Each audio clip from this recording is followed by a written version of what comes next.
آج ہم اللہ تعالیٰ کے ایک اور حکم کے بارے میں بات کرتے ہیں۔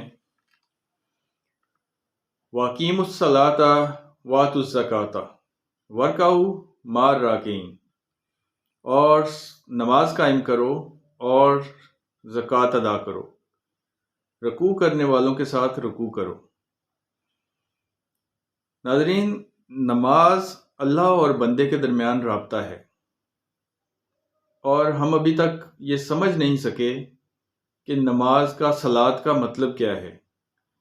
اس سے پہلے ہم اس کے پہلے ورڈ کو دیکھتے ہیں، لفظ کو دیکھتے ہیں کہ وَأَقِیمُوا الصَّلَاةَ، اور قائم کرو صلاۃ یعنی رابطہ، وَآتُوا الزَّکَاةَ، اور جواز پیش کرو۔ زکوٰۃ کا مطلب یہ نہیں ہے کہ ہم نے کوئی زکوٰۃ طے کر لی ہوئی ہے اللہ نے ہمارے لیے اور ہم زکوٰۃ کا وہ حصہ دیں گے۔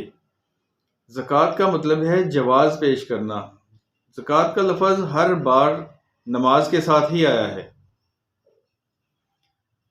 اور اس کا مطلب ہے کہ جب ہم کوئی کام کریں اللہ کے حکم کے مطابق، اور کوئی ہم سے پوچھے، مثال کے طور پہ ہم سے کوئی نماز کا پوچھے کہ آپ نماز کیوں پڑھتے ہیں، تو ہم جواز پیش کریں گے۔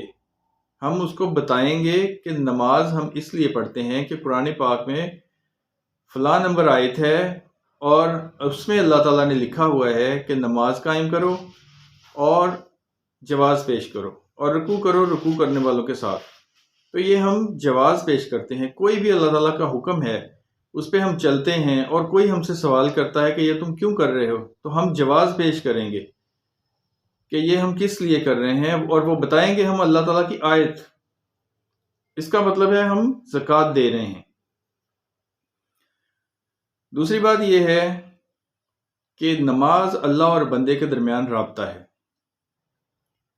جب ہم یہ سوچ کر نماز پڑھنے، صلاۃ پڑھنے جاتے ہیں کہ یہ اللہ اور بندے کے درمیان رابطہ ہوگا، میرا اور اللہ کا رابطہ ہوگا، تو میں کسی اور طرح سے نماز پڑھنے جاؤں گا، اور میرا جو ذہن ہے وہ نماز میں بھٹکے گا نہیں۔